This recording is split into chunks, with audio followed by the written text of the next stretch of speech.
Hello, and welcome back to Tom Talks To. My name's Tom, I'm a comic artist, and today I'm speaking to BeanyTuesday, also a comic artist, who has a bit of a following on Twitter. He makes comics about pretty much anything he sees fit, usually poking fun at it, but he also has a series called Bad Enders, and today we're here to talk about all of his work, but the most important question is, what did you have for breakfast this morning? I actually just got up like an hour ago. Okay, Because I don't have a job. alright. So I sleep until noon. So nothing yet, but I will probably have some bread and peanut butter, That sounds which means good. I need to go grocery shopping soon. Yeah, no, I Um, think I think people underestimate how good just raw bread and spread can be. Like sometimes you don't care about like toasting it or anything, just straight up bread, you know? yeah, I'm doing the sort of cliche quarantine thing. I made my own bread, and Oh, I very nice. it's pretty all right. So that's what I've been eating Oh, brilliant. lately. No, that's cool. Well, I hope that's a good breakfast when you have it. But yeah, have you read anything recently that you'd like to talk about? Yeah, I think the most recent thing I've been trying to read more actual books because Mm. I feel like I'm an adult now and I should, but I'm really weirdly picky about the kind of prose that I can like keep close attention to. I can't like digest David Foster Wallace, for example, but like Stephen King is like no problem. I guess that just means I'm just like a dum dum or something. But the most recent thing, if comic books count, I've recently not that recently, but the last thing read was I read all of Gantz on a friend's Oh yeah, recommendation, which is have you read Gantz? I'm aware of Um, it, but not yeah, not super like into it. it's one of the strangest things in terms of for the first like 100 chapters or so. It's like some of the like just the grossest, most unlikable like blood and tits. Just like this is just beyond the so bad. Um, and it seems like at 100 chapters in, the the author he finally like cracks the code for how to write like an endearing cast of characters, Hmm. and it immediately becomes good at that point once a certain cast of characters is introduced, and it still is like really dumb, one of like the dumbest brained like mangas out there, but it at least after that point has a sort of a nice enjoyable, you really feel for the characters in a way that I think you don't in a lot of more shonen where it's just a bunch of like dumbass kids. Right. um the whole summation of Gantz, I would say it's almost like if someone was trying to make like an anti-war manga or like a manga about war, but it was made by like the dumbest, most immature guy possible. But he was really trying to say something, but he's just like he just doesn't have the brain cells to make it work. Just war bad, But essentially. yeah, sort of. Not yeah, kind of more. It's hard to explain without going too much more into spoiler territory. But I would ultimately recommend it if you have nothing else on your plate and you Cool. just go into it knowing it's going to be kind of really gross for most of it, but especially the first 100 chapters. Right, interesting. Yeah, no, I've heard of it before, but I didn't really know much about it. But that's quite the pitch right there. Yeah, yeah. While we're on the topic of stuff we've read recently, I'll bring up what I've read. I've only read one comic this week, but I Okay. read a comic called My Friend Dharma, which is about it's a real like story. Like what's that called? Autobiography or biography? Yeah. One I of think those. biography because Biography. it's Yeah. not it's not I've also read it. It's not written by Dahmer, so Yeah, yeah, it's an account of Jeffrey Dahmer's high school experience from someone that actually went to high school with him. So it's a really kind mm, of weirdly personal look into his childhood that like you don't really get with like other accounts about him. It was so bizarre, like really scary, really good at like atmosphere. Like the art style is really bizarre as well. I think the best way I could describe it is like Western kaiji. Like it feels like kaiji if it was made by an American man, like stylistically, and it really yeah. adds to the sort of surreal nature of everything that's going on. But yeah, that was a great read, really interesting read if you're into something a bit different, something that's like non-fiction comic stuff, which is not really in abundance. You should check that out. Yeah, I've like I said, I've also read that one. It is Mhm. it is quite good. So double recommend from me. There you go, two thumbs up. All right, now with that out of the way, with the two most important questions out of the way, including the Yes, breakfast. breakfast and Gantz. um, I'd like to know just a bit about your process with art, kind of your experience, making art. Did you have any formal art training? Did you go to school for it, or university or college or anything? Yeah, so I actually have 4 years of BFA at Rhode Island School of Design, and then a master's in art history. Mm. No, no, of course not. I I I believed have you. You no. said it with conviction. I I know, thought. I know. If you just say it confidently, no, I never like. I drew I drew a lot when I was like in middle school. Right, Just like drawing Naruto and stuff, whatever. right, But my older brother is actually, and I wish I could shout him out, but I would ruin my anonymity. Is actually a legitimately super talented artist. Doesn't really do right, it that much anymore actively, but so sort of growing up around that, it felt sort of, what's the point? Kind of inferiority complex. right. So I never really drew seriously until I like would like doodle in my notebooks all the time, Mhm. um, which I still counts for sure. I think that probably influenced just my cartooning. Right, yeah. But until like a year after I finished college, so I was like, I don't know, 22 or something. I That was the first time I ever actually thought about like trying to go back and drawing a little more seriously, trying to do like life drawing and stuff, mostly just as a hobby Mhm.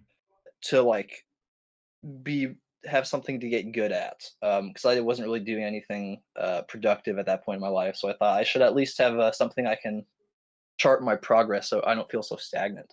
Right. Um, and yeah, and since then, that's pretty much yeah, just self-taught stuff.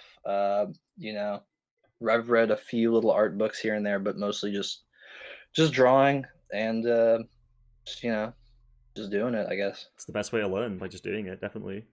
Indeed.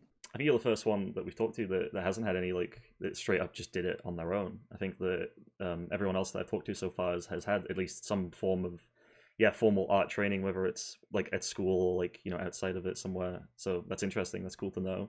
Now I want to talk about your comics that you put on Twitter. Now Nice. recently you put a comic on Twitter about British food. Oh. Here's putting me on blast. Here we go. No, I saw it, and everyone that I shared it with, we had a good chuckle, a good nice hearty British chuckle, because we all know it. We all know it's true. We eat beige food, and that's all we have. Crisp sandwiches and stuff like that. About that, like a lot of your comics, they are very funny. I do enjoy them, but it always feels like you're putting someone on blast for the punchline, like the whether it be British people or Western comic books or politicians. There's always somebody on blast, and I Mhm. guess I just wanted to know: is this part of the comedy, or would you say you're a cynical person just in general?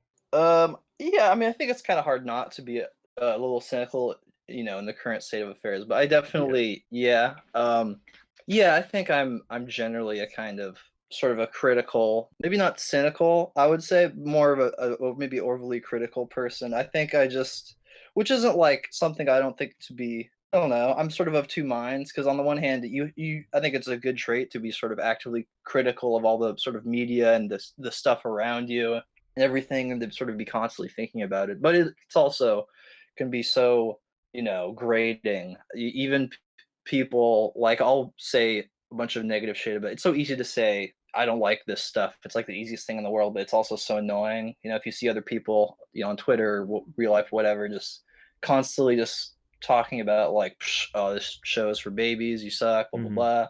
It's pretty like get a life, dude.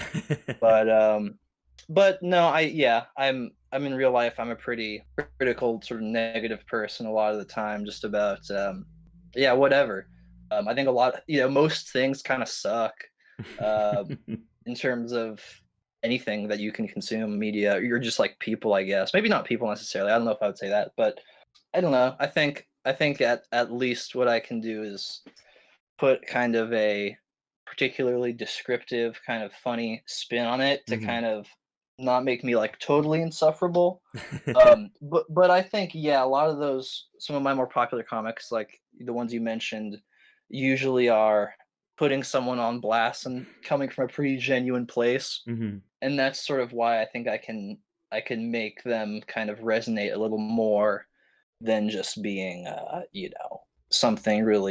something that resonates but in a totally like facile way, like, oh man, Anyone else hate pineapple on pizza? Just some shit like that. It's you know, I Yeah, think when if you have the real hatred in your heart, I think you can draw out the minutia to kind of make fun of a little bit more, I guess. Maybe I'm yeah. just I don't know. Maybe I'm I, overthinking it. But yeah, it's all genuine. My hate is pure. That's good wrap up there. But I guess I just wanted Mhm. to say, like, I think what makes it work really well for your comics in particular is that it's really obvious you've put the research into whatever you're putting on blast.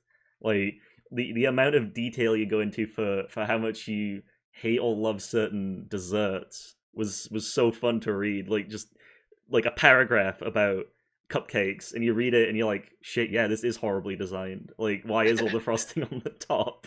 And it's like that's why it works, because yeah, it's not like an empty criticism. There is something there where it's like, I never even thought about that. Like, that's pretty funny. Like a fun, if cynical observation, I think, is what makes it work.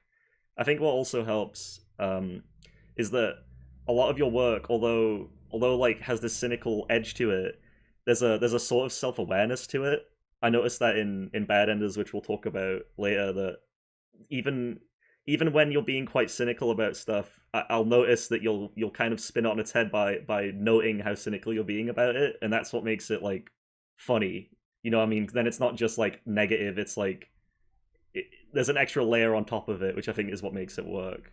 Yeah, yeah, interesting. I definitely have done that a few times. I think Bad Enders probably I can't remember the exact thing you're talking about. I'm sure you'll tell me. But in other comics as well.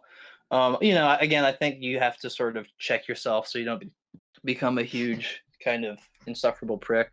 No, I get And that. ultimately it's kind of like who's more pathetic here? Is it the guy like that I'm making fun of, or is it the person like, making comics on Twitter in his room about this totally minute fucking thing, you know, Hmm. um, that I spent the hours writing all this stuff out about.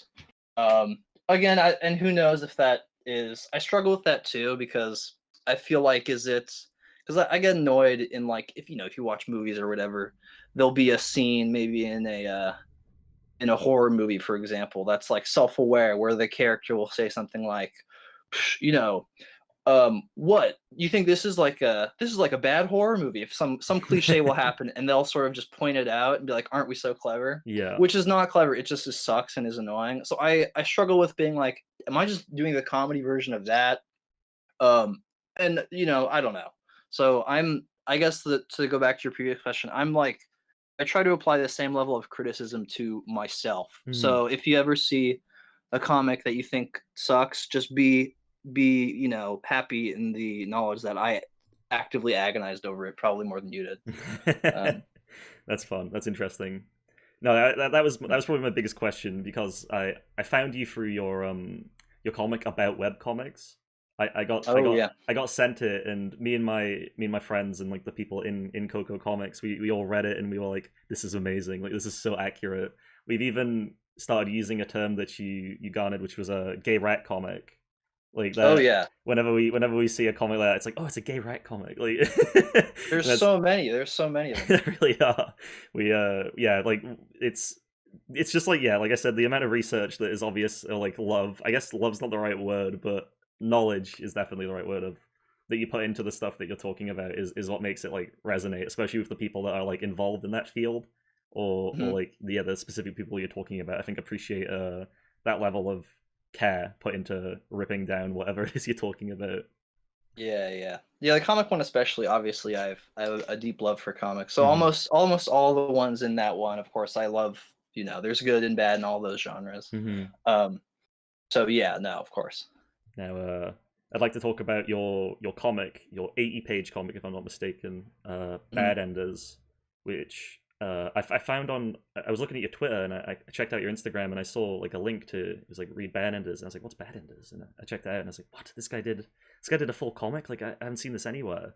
And I paid two whole smackaroos for it, and then Yes. I read through it. Me and my friend James, again part of Coca Comics, read through it, and we had a good laugh. I think the word that James used to describe it was kind of amazing. Oh, thank you, thank you. No, no problem. I'm so down to talk about it. Like I've got a couple notes. I read through it again just before the interview just to refresh myself. But I guess it is a very broad question, but just to see if you have any thoughts. What was the creative process behind making Bad Enders? So I think talking about sort of I mean, I guess from the impetus, it all started with months and months ago, whatever. I had posted I was just doing some drawing just to sort of, practice, not for a comic or anything. I had posted some drawing I made on Twitter that was of this sort of little demon man sort of doing a crazy fun pose, whatever. And I wrote like a little description, like, "Oh, this guy is, blah blah blah. He's a wrestler. He likes anime, and just like a dumb, you like making little backstories for your Yeah. characters, whatever." And two different people responded to that tweet saying like, "Oh man, I would read like a whole, comic from you. You should make some big comic. That would be so fun, or whatever." And one of them was actually a friend of mine who I was a fan of at the time, Joe Kobe Soft Joe on Twitter. Okay. He does like 3D art. He's really cool. And he was kind of an idol of mine. He's a really funny guy. He's a good artist. So that kind of put the thought in my head, and sort of just thinking like, well, why not? I think even as much as I like making one-off comics, there's something a little more. I think there's a little more like meaning, kind of a little more heart behind making something that has a whole sort of story to it and has a little bit of sort of emotion behind it. Yeah. And so I started thinking about that and thinking, it'd be nice to be able to have that too in sort of in my legacy, to have it be more than just these sort of one-off comics. And so that basically just started me thinking about what I would want to do. And the sort of impetus for I guess the inspiration for the basic premise came from a few different places. I think at the time I had maybe rewatched, or I had reread. I was thinking about Kaiji at the time. I'm thinking about Kaiji almost Nice. Oh always, yes. but I had maybe reread like Saikyo Densetsu Kurosawa or something, and Mhm. and I think Fukumoto's works really like blow out the water like so many other manga in terms of they have the sort of action and fun of and intensity of a shonen where sort of it sublimates like emotional struggle into these sort of physical battles, and of course in kaiji it's actually psychological, Yeah. but it also has that powerful emotional weight behind it, that feels a lot more genuine than just like, oh, I'm fighting for my friends, whatever, because it's about this guy in the lost generation. It's super relatable with all this. It's not afraid to be you know sort of cynical about humanity and kind of how they act under pressure of debt, whatever.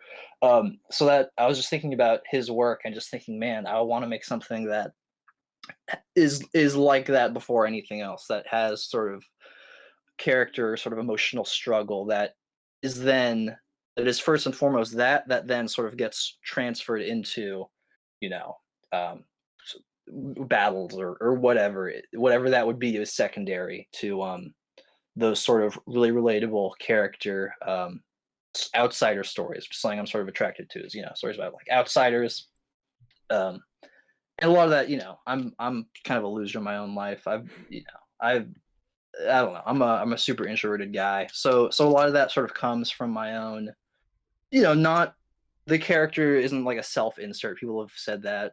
The real self-insert is Abel. If you're a real head, you'll know that. But Wow. I sort of took inspiration from after I moved to Boston. There was a period of my life where I was like, I had basically no friends. I had an awful job, and just things were really shitty. And trying to like reach back into that emotional state and try and put that to paper a little bit. Um, and of course I knew like my strength was comedy, so I sort of thought, well, even if the art isn't that good, and I don't think it is, but I can rely on it being funny. And kaiji, the art is really weird. People like Mob Psycho 100, the Love art it. is Yeah. sort of amateurish in that, so I thought, okay, that's fine. And the other, I know this is kind of a rambling response, but the That's one fine. other Yeah. sort of philosophy that I took to it was um was actually from Rocco Bodie of Mega 64. Okay. um, which I forget the exact quote, but he said something that was sort of along the lines of like, it's sort of easy to make a serious movie, whatever that has sorry, my phone went off. No problem. That has like comedy relief, like bits of comedy in it, funny moments. But I think it's more. I don't know if it's harder. I would say it's more interesting and maybe more emotionally impactful to make something which is on the surface sort of funny and goofy that then can actually sort of sneak up on you and have moments that are unexpectedly sort of emotionally touching or Hmm. serious or like genuinely cool or inspiring. And not saying that I did all that, but that was kind of the mindset I tried to go in with when I was making it. Yeah, yeah, I So get with that. those sort of things in mind, I ultimately settled on this story about this guy who kind of was, growing up was trying to be like your typical, shonen protagonist. Oh, I'm gonna fight monsters and be the best fucking hero of all time. And then his life just collapses under itself. Hmm. You know, I was here. I'm here in Boston. I know a lot of people who went to Berkeley College of Music and just dropped out Right. because it's just not for them and started working at just whatever. Maybe they don't even do music that much anymore. And so that was kind of the inspiration there, where it's like you don't really see why, but this guy went in all passionate, and then he just sort of drops out and kind of Yeah. loses his passion. Um, and I don't know. For some reason, I sort of in my mind was trying to connect the being able ability to do like art almost with the superpower because I think it kind of Absolutely. Yeah. is that I you felt you that. can do magic, like Hmm. um and so I just thought it'd be funny, like, oh, if you can go to school to learn how to cook or make music, you can learn to go to school to learn how to, fight monsters, I Yeah. guess. Why not? And so yeah, he drops out for unknown reasons, and then his life just kind of sucks. Um, There's something really great about that moment because there's that first page where he's like, "I want to be the greatest monster hunter that ever lived," and then in a text box when he wakes up, it just says, "Dropped out after 2.5 years," like with no payoff. And there's something kind of like, oh, about that. It kind of yeah, puts you in the yeah, same headspace as him of like, that's disappointing in a way. You know what I mean? Like, I really enjoyed that. I thought that was a great drop because it sets up like, oh, it's a shonen story, and then it's like, oh wait, what? Like, yeah, completely yeah. I'm different. glad. Yeah, yeah, yeah. I'm glad that worked. But yeah, so that's long answer, but that was basically the impetus for the creation of it. Um, and then yeah, the details of the plot, I would just take long walks and kind of just ruminate on it until I had it figured out, and then That's I the way to do it, made it. definitely. Yeah, Yeah. that's really cool. Like I remember when I was reading it, like yeah, like I said, me and James were flicking through and just sharing thoughts, and it felt like it really felt like you could feel like the kind of hidden meaning quite strongly if you're like aware of your work. I guess it's not like a hidden meaning, you know what I mean? Just kind of like the subtext, like of that type of if you replace like monster hunting with art or any other passion, then it's like okay, you can see that like he's definitely trying to say something here. Let's see what he has to say, and then throughout the comic, seeing like Jay Heltzer's kind of like thoughts, it's like it's interesting, I guess, to see like those thoughts put into a comic like that. Like it's a very personal experience, I guess, if you don't mind me describing like that. It Yeah, feels yeah. like it really. I think that's what I love about most web comics or indie comics is that there's not a lot of filter for like for better or worse. Sometimes there's not a lot of filter, and that means that you get a very raw idea of what the artist is trying to say, and you definitely get that here. I think that yeah, everything you just described right there is like it definitely comes through in the comic quite strongly. I definitely think for me at least, like I felt all Oh, that. well, that's good to hear. I read through it again just before the interview, and I took a few notes. There's nothing like yeah, nothing super hard hitting, just little notes that I wanted to mention that I enjoyed. Maybe we can like yeah, have a chit chat about it. But Okay. I really enjoy. I don't know if this is going to come up later, but I enjoyed how Abel seems to almost have like a thin veneer of like a go get 'em attitude, but like when he gets annoyed with Jay Heltzer, it kind of like slips away for that like one panel when he just is like if you're just gonna sit on your ass all day, then like what like just stay here and like waste your life, and then like that's the one Mm. time he's ever like really mean, and then like he snaps straight back to like I don't know if charming's the right word, but like trying to be charming, and Yeah. I really enjoyed that because it really made Jay Heltz's life feel that a little bit more kind of like, oh, when it's like the one guy that's really trying to push for him to come out with him is like also quite mean. I don't know if like it felt intentional, like the kind of feeling of like, oh, this guy, he's got something going on, like Yeah. underneath, and little details like that that came out with Abel's character were really fun. I really enjoyed that. Yeah, I think he's probably my favorite character. I think if I were to sort of self-crit, I Hmm. think Jay is a little bit he's miserable. He's not really he's maybe a little blander than I would have hoped. Someone like Kaiji is really, he's sort of really sad and miserable and you can get behind him, but he's also you really root for him because he's a Hmm. fighter and all this.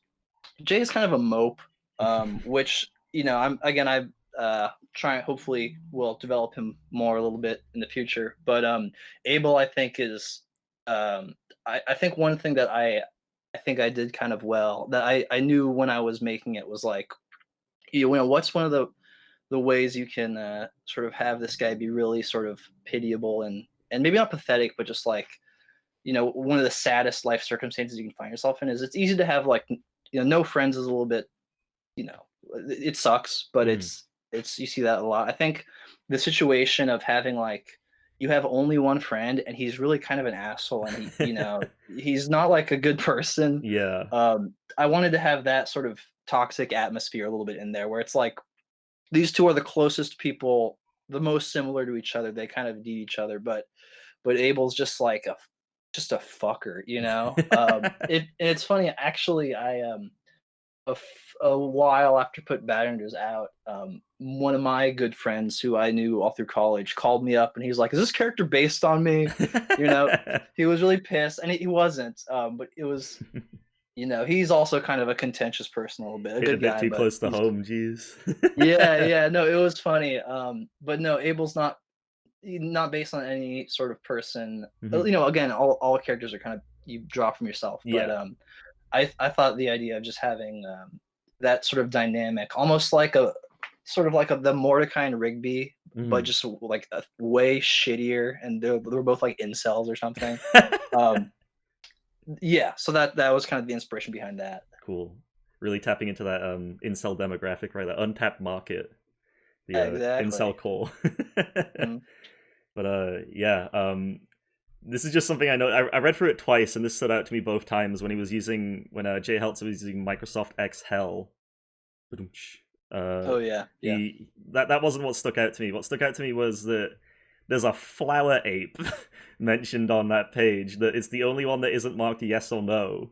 And every time I scroll past that page, I notice that the flower ape is unconfirmed. And I guess there's not really a question here as much as it's just like I'm just perplexed by whatever this mysterious flower ape could be. I want to Oh see. yes. I want to see what this flower ape could look like. I want to know all about this flower ape. I need some Star Wars expanded universe novel about flower The ape. the legendary flower ape. I think also, if I remember correctly, on that same page, there. Yeah, I didn't really think ahead of time of like what the actual drop down Yeah. chart the things mean that much. But I think they're in the notes section next to the flower ape. There's something that says like, "See Garma about Leal's hospital Yeah. bills," with the implication being that the flower ape is like insanely strong somehow. Um, which yeah, I had fun with that page, just making these weird, dumb little cryptids and stuff. And I think the flower ape is just this universe's version of the skunk ape. Right. Um, Maybe he's just this chalky, powdery, hulking creature. You're walking alone through the sort of Pacific Northwest forest, and you just see sort of trails of white powder on the floor, and you just know you're fucked. You know. Oh, that type of. I Um, was imagining like a gorilla with like a Pikmin style flower on his head. oh yeah. I, I think it's the FLOUR. yeah, Honestly, I could yeah. be wrong. I Yeah, don't no, don't yeah, remember, you but are right. I misread. I yeah, completely I misread. maybe its origin. It's some kind of creature that escaped from the zoo and Hmm. kind of ran through like a bakery or something and just got Right. covered in delicious flour and just went ballistic. It's Um, like a One Punch Man villain origin right yeah, kind of. there. Great. Now we know. You've heard it here first about the flower ape. Hmm. Finally, the fans can rest. But that was something I noticed you do quite a lot in the comic is you'll have panels that are just that have a lot of text. Sometimes are like entirely text, Oh but yeah. like I can't help but find them funny anyway. Like when Grace makes that face at Abel, and you use an entire panel to explain like she's not sad, she's just disgusted, and like it's an entire panel dedicated to explaining her expression, and then you mention like this was the I used the elegant way of just putting a giant block of text to explain what it is. Like I think that added to the joke more than an actual disgusted face ever could. I think that like using it to your advantage there, I guess. I think that's a creative solution if like it was just like I said, it was just something I noticed that like you don't really see that very often in comics. Like just a wall of text that explains what is happening, but somehow it was just really funny. Like it was one of my favorite jokes in the comic. Like Oh yeah, interesting. because you call back to that type of layout again later on in the comic when Jay transforms into his with his devil genes. There's like a panel that's trying to explain what's going on, but like Jay interrupts it, and like I think the self awareness and the callback of those panels is what sells them to me, because like that you sometimes read web comics where like there's so much text that it's like this should just be like writ like a book, you know what I mean? Like Yeah, yeah, yeah. but like calling yourself out almost at the like near the end there, it like added so much to the joke that I think like definitely works. Again, not really a question, I'm kind of just rambling, but Oh no, it's all good. Yeah, I appreciate that. That was honestly that was not even like the first one at least was really just like I'm tired. I don't want to draw this face again. Let me just do this, and I'll make it into a joke. hmm So I'm glad that was funny. It's weird to I know exactly what you mean about just the wall of text hmm comics. And I think I do a lot of tech stuff just because I think I my brain just sort of works in that a very sort of sort of thinks of comedy in a very sort of wordy way, I guess, a descriptive way. verbose. So yeah, yeah, exactly, verbose.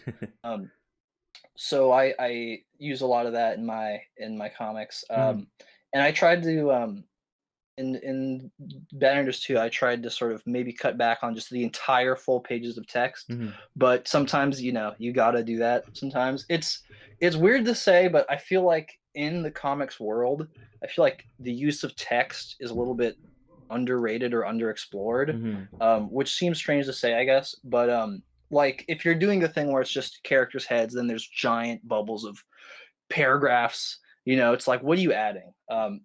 Just yeah, make it all Yeah. text. What do the characters' heads add here? But hmm there's certain things that you just can't say. You can certain things you can only say with a picture that the impact of a visual can't be described in text. And there's things that descriptive text can do that other um, things can't.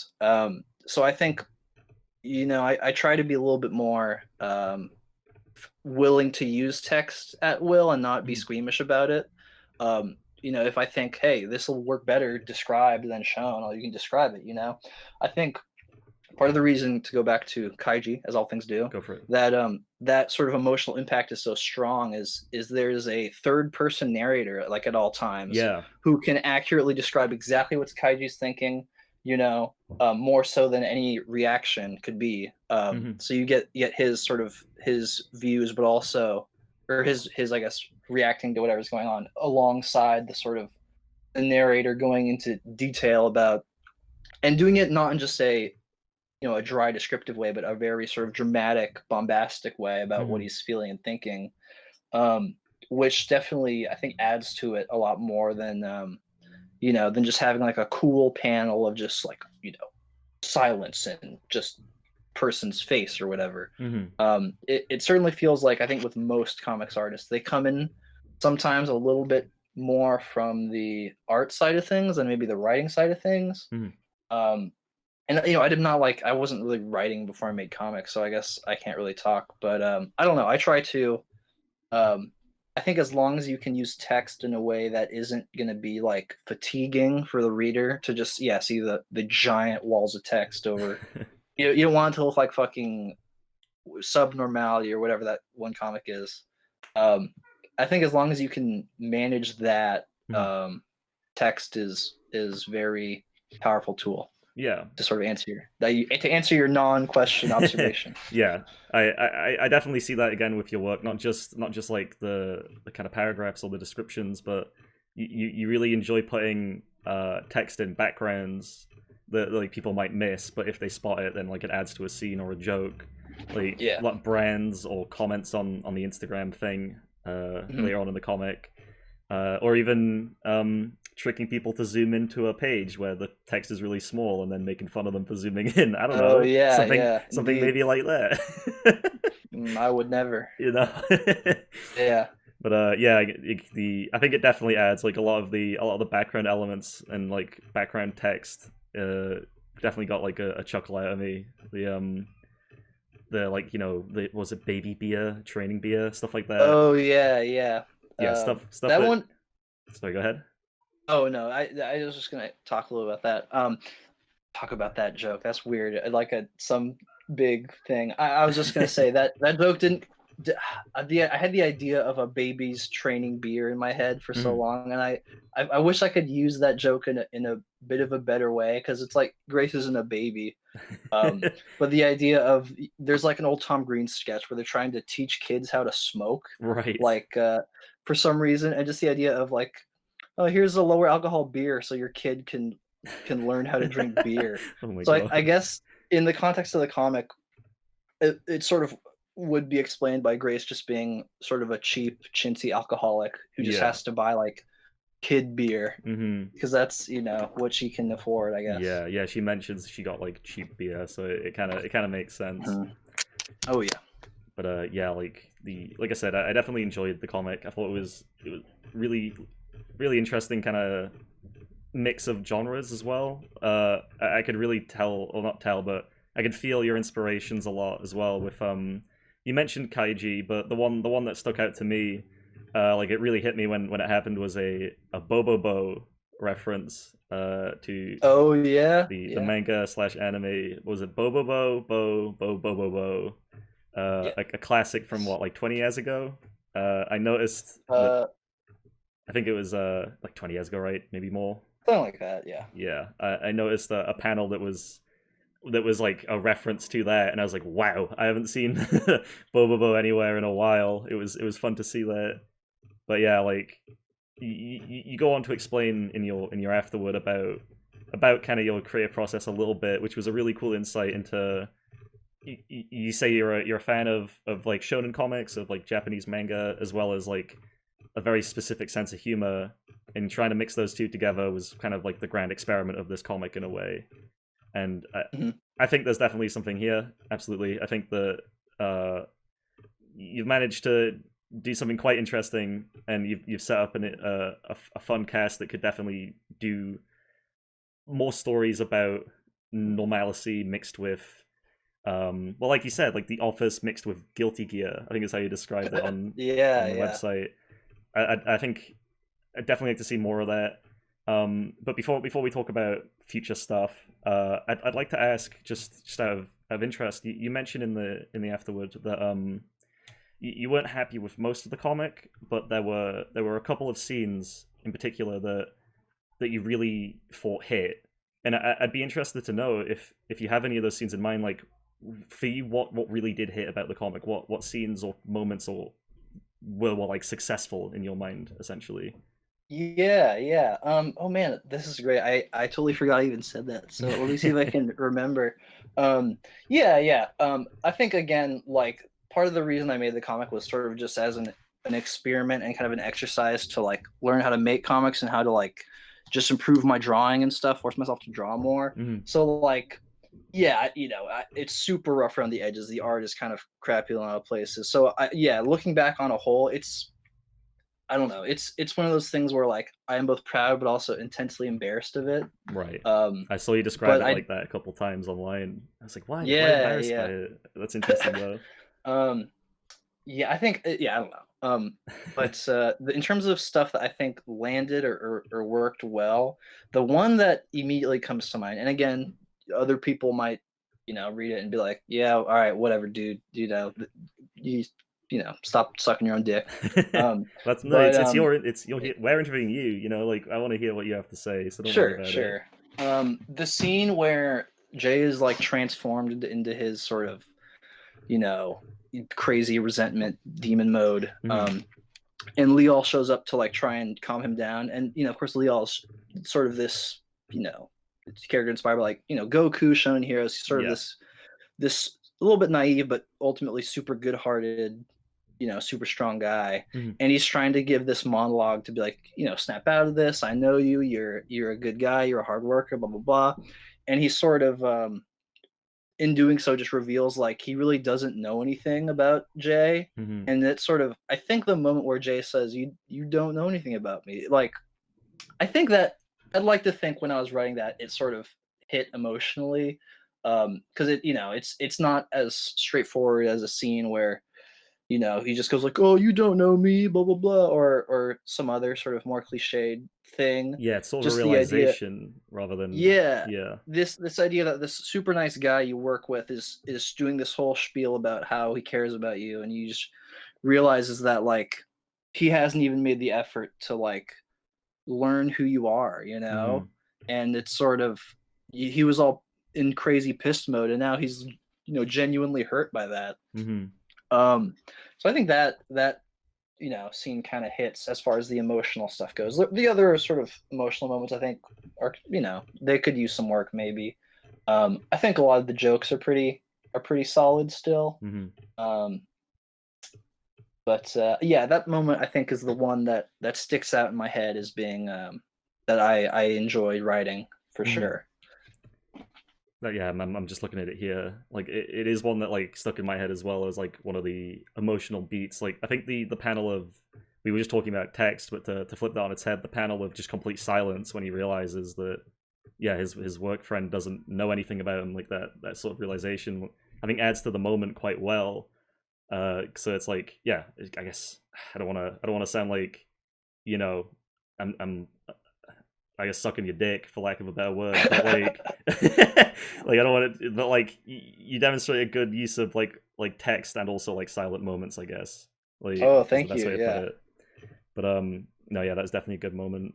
I think it's important to remember as well because like I'd like to think I want to try and write comedy as well as drama at points that I don't know if you get this as more of like a maybe a personal problem, but when you write something that has comedy in it or is mostly comedy, people kind of forget that there is like other moments in it, and I think that it can get a bit frustrating when it's like I'm trying to do something here, but like because you've decided to do something a bit humorous or a bit kind of like fantastical, that it gets kind of lost in the mix.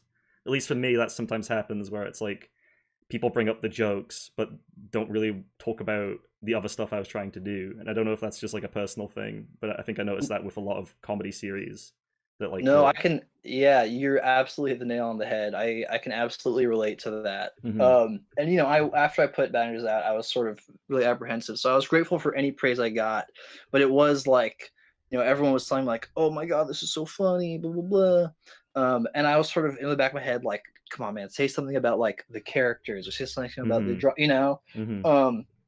So I actually, very very happy and grateful that you had all these really great questions about it here, and you were willing to talk about it so much. It's very very gratifying.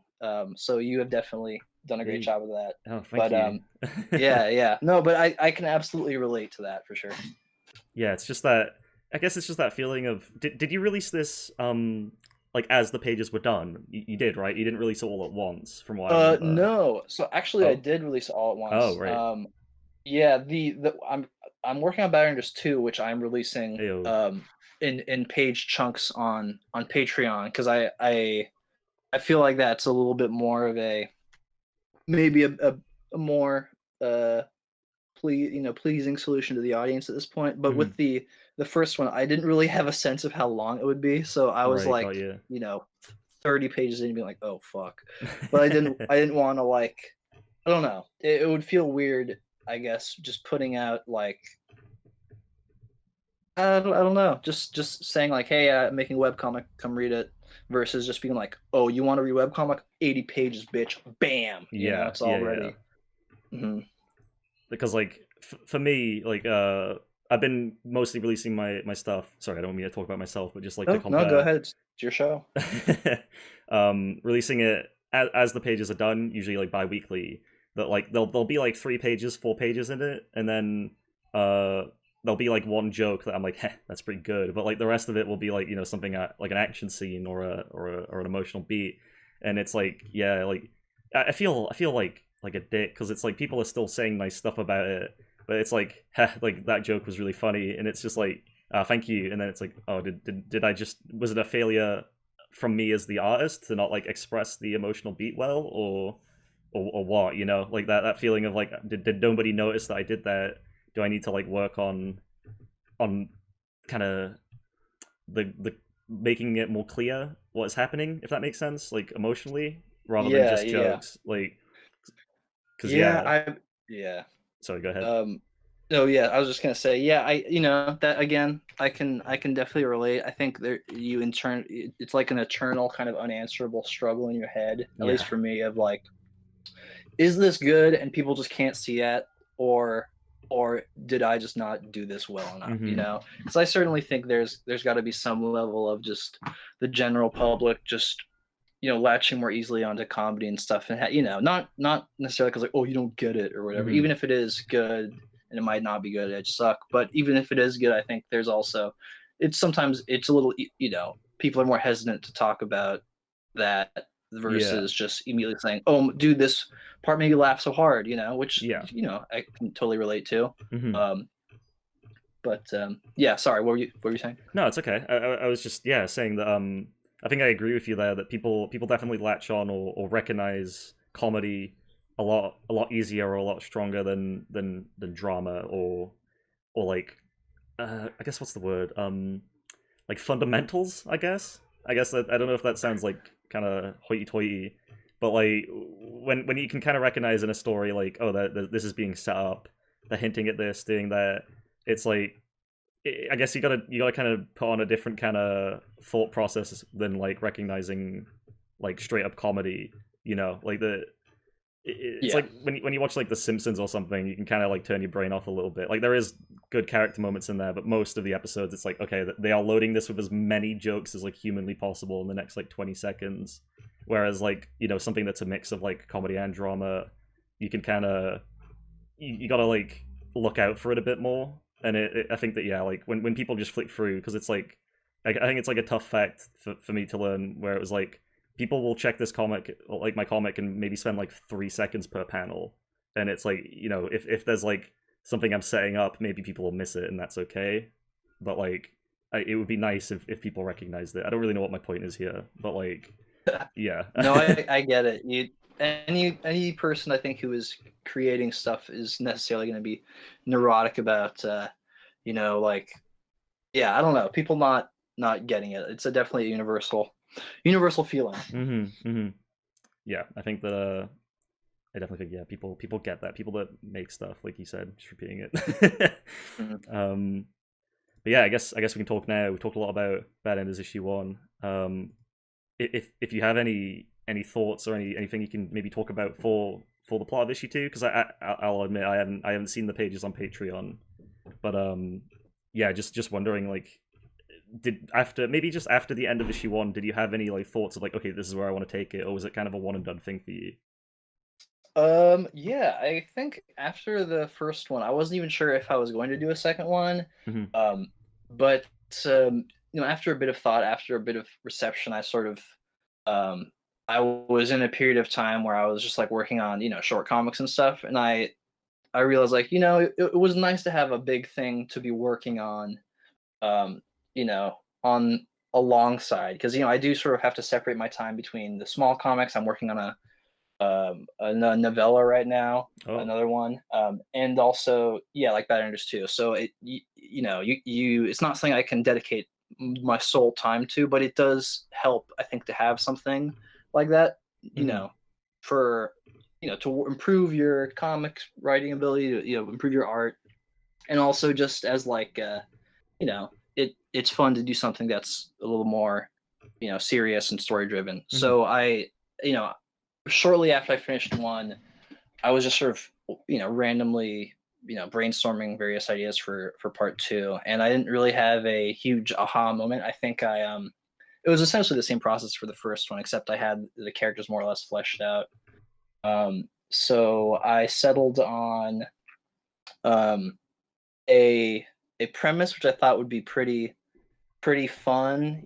I think I usually try to, when I think of the premise, I think of two things. Of course, I want a premise that is going to be um, ripe with jokes to Yeah. make, and that also is going to have room for some sort of emotional through line running through it, or some sort of emotional struggle, whatever. Mhm. So yeah, like I said, the ones are available on Patreon right now, and of course they'll all come out when the entire thing is done, just so I Mhm. don't clutter up Twitter with the individual pages. But the basic premise of part two is that it's a slow day at the office when people are alerted to the fact that there is a shape-shifting imposter Ah. who is amongst our dear heroes, Wow. you know, just like that, just like Among Us. Wow, Ooh, what? yeah, exactly. But yeah, and I think I didn't really take it in any huge radical new direction. I definitely tried to, as you can see with in Bad News when I was trying to sort of experiment with different you know writing and drawing techniques, and I'm still doing that. So you'll see it kind of jump around a little bit with different formats. Um, you know, um, I think the art is definitely improved, which would be make no sense if it got worse. But yeah, I other than that, I think it's still going to be quite funny. I think hopefully the emotional impact will be a little bit more um, good, and I Mhm. think there's also going to be some interesting sort of world building stuff and some little side story things without giving too much away. Cool. Um, so yeah, I'm excited for that. Like it's about 40 pages done now. I can't say how many pages it's going to be when it's done. It probably is going to be between 60 and 80 again. Cool. Um, so that's the dealio. Alright, awesome. Yeah, Mm. I'll have to check those out. I can definitely see that premise being used, like we were just talking about the feeling, like Jay feeling like he doesn't have much of a presence in his own office, or people not really knowing who he is. I can see that coming up in a place where he needs to prove he is himself, if that makes sense. Like Yes, yes. yeah. Of course, not to. You'll have to. You'll have Yeah, to see. of Maybe. course, yeah. Um, No, cool. Thank you very much. sure. Now, this is a question that has it's been a staple of the past few interviews. It's become a trend. So I have to end every interview with this question. Um, could Jay Heltzer do a kickflip? Two-part response. Wow. Regular form, no, he would eat shit Right. completely. He can't Okay. skateboard. Right. But some emotional struggle. Hmm. Oh, powers up, devil mode. He Ah. could still not do it, but he would eat shit in a way more spectacular way. He would like Wow. crater into the pavement attempting Awesome. to do a kickflip. Okay. So no, and then an extreme no, like no Yes, with like fiery font type of thing. exactly. Cool. Exactly. All right. Well, we're gonna put all these answers on a board so we can see which characters can and cannot do a kickflip. Uh, but yeah, thank you very much. Now we got the most important question there. But yeah, I think that's about it. I guess just now, I'd like to know where can we find you, links and stuff like that. Sure, sure.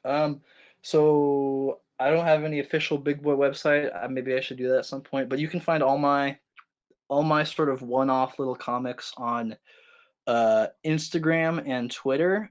Twitter, obviously, I will make little jokes and whatnot, and Instagram is just the comics, so you can kind of pick your poison. I'm both at BeanyTuesday, all one word, on those. Hmm. For other stuff, I've got an itch.io. I believe it's itch.io/Beanie Tuesday as well. I, of course, Badenders is there, Badenders One. I've got as well as another little novella I wrote called How to Die on the Planet Earth. which is about like a sci-fi story, and I'm working on another one right now, a mystery story. So that's where you go for things you can buy, I suppose I should say. Um, and for bonus content, bonus comics, extra commentary on everything, and the Bad Andrews pages early, patreon.com/BeanyTuesday. Again, all one word. Only $2 a month. So, What a deal! worth What a worth a steal! dollar if it makes you laugh. Yeah, there you go. And that's where I'm at. Brilliant. Thank you very much. Oh yeah, thank you. This was a really a great interview and very well thought out. So Oh, thank thank you you. very much. Hello. Thank you so much for listening to this interview. It was a lot of fun. I'm so glad that this project is going so well, and that so many different creators have agreed to talk to me about this stuff. If you want to see these interviews a week early, you can check them out on the Coco Comics Patreon at www.patreon.com/CocoComics, or you can follow us on Twitter at Coco Comics, or Instagram, which I believe is Coco_Comics_Publishing. But yeah, thank you so much for listening, and I hope to see you next time for whoever I'm talking to next. See ya!